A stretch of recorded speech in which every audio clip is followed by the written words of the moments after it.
नमस्कार। फिर पैसा बोलता है में आपका स्वागत है। मैं आनंद श्रीनिवासन, मेरे साथ मेरा भाई है। आज हम दोनों हॉट टेक्स करेंगे। शनिवार है, हॉट टेक्स का दिन है। I'll be the first one you to talk about this. What a brilliant full page. This is on State Bank of India's Launch launch and sectoral fund. opportunities. Okay, this is a sectoral fund. What are sectoral funds? Sectoral funds are funds which invest in that particular sector. I'm not a great fan of sectoral funds. But where do I use sectoral funds is where there is index investing. Suppose I want to have an exposure to IT. Then I do an IT index. I want an exposure to pharma. I do pharma index. I can do auto index also, but I am not bullish. I don't do auto index. I buy particular stocks in auto. But what SBI is trying to do is trying to do an energy IPO. That is basically a new NFO, new fund offering. This will invest only in energy stocks, which means solar power, electricity, petrol and oil and those kind of stocks. It is my considered opinion, with 37 years of investing experience, any sector which the government lays its hand on, it should be avoided, irrespective of party in power, even if my party is in power. Electricity is in government hands. Government controls most of the transmission, and state governments control distribution. Most state government utilities are bankrupt. 100%. You cannot collect money from them. And they don't want high-paying customers to buy private power. No. So they do a lot of loops through which you have to wiggle through to sell power. It is very difficult. If you sell to government companies, the rates are fixed. You don't make much money. Therefore, it is better to avoid it. Now the minister, why this SBI has launched it is, the minister has announced that solar rooftops will get a special deal. Correct. But the point is, the net metering has to be done by the state electricity board. That is where the problem will come. Yes. And today, the way it is there, the state-central relationships are extremely bad. Yes. So don't get trapped into it. Avoid electricity. Even I have avoided Tata Power because it's too expensive. And even if they are supplying to Tata companies, it's too expensive. And the outlook is not so bright because most of their revenue has to come from government. So avoid power as a sector completely. As far as oil sectors are concerned, Indian government oil companies are of no use because the prices again are controlled by the government. True. The one other company is Reliance. You might as well buy it directly. Yes. This is my take on the IPO in NFO. NFO is a new fund offering. IPO is a initial public offer. Companies do IPO, mutual funds do NFO. Why didn't you tell us the latest news about garlic price has shot up to 500 rupees a kilo from 100 rupees. What is your opinion on this? I don't eat garlic. Lucky you, man. But we are consuming garlic. No, we heathens. So that is why it is very bad.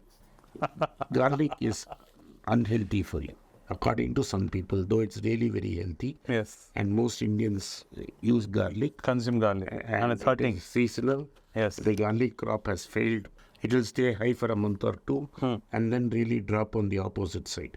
Correct. It will crash. Yeah. Export rise by 3% in Jan despite Red Sea crisis. Global slowdown. Trade deficit up a tad on higher imports. How to couch bad news as good news. Correct. Paint it the right way. And paint it the right way. Yes. There's what is called as a hindsight bias. If you actually look at 10 years of this government, or this way these people have been in power, they have been talking Make in India, PLI scheme and the other things to export. In 10 years, you get away from these filters of you having problem because of Red Sea or other problems. Over 10 years, they have grown their exports from 100 to 150. And that is they have grown by only 150% over. 100 became 225 or something like that. They have grown by 150%. In the previous 10 years, even the government could also claim all these problems. Exports went up 4 times. So this government has not concentrated much on exports or facilitated exports. Somebody like Bangladesh does more textile exports than India.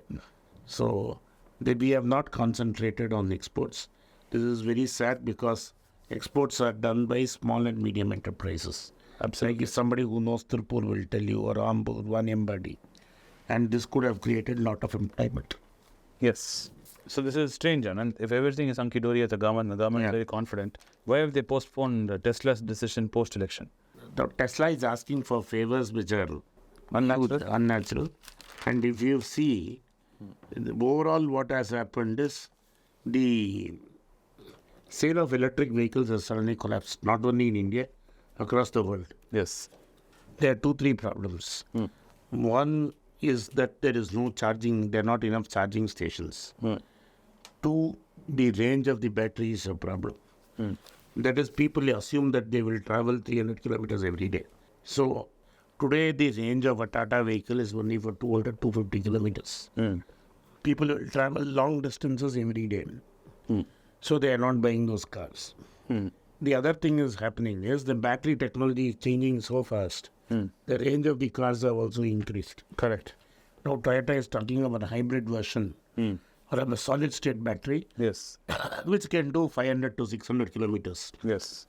That's So, a game changer. with more batteries, more powerful batteries coming up, Long-lasting. long lasting, the value of the previous car declines very fast. So there is no resale value.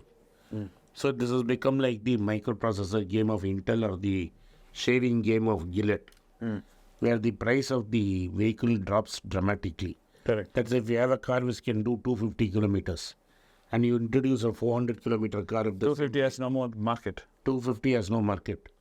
So this is the pressure that all companies are facing, and Tesla is also facing, Ford is facing, and Tata is also stuck at 50-70, about 6,000-7,000 vehicles a month.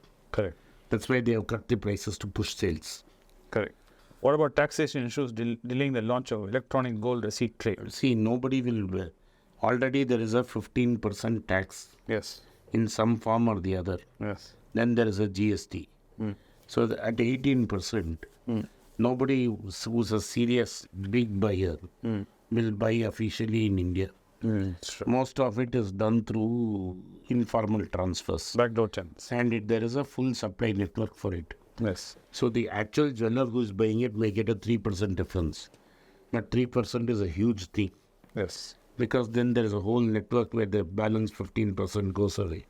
So the buyer may get it at 3 or 4% cheaper. In a commodity like gold, 3-4 when you are trading in it, 3-4% makes a very big difference. And that is what is creating this problem. Till the government says that there is, except GST, no tax on it. What will happen is electronic gold, if there is no tax levied, electronic gold will become far cheaper than physical gold. Then people will start an arbitrage. What do you think about Rishi Sunak's situation? Recession has hit UK. It was expected, and I don't know whether it's a narrow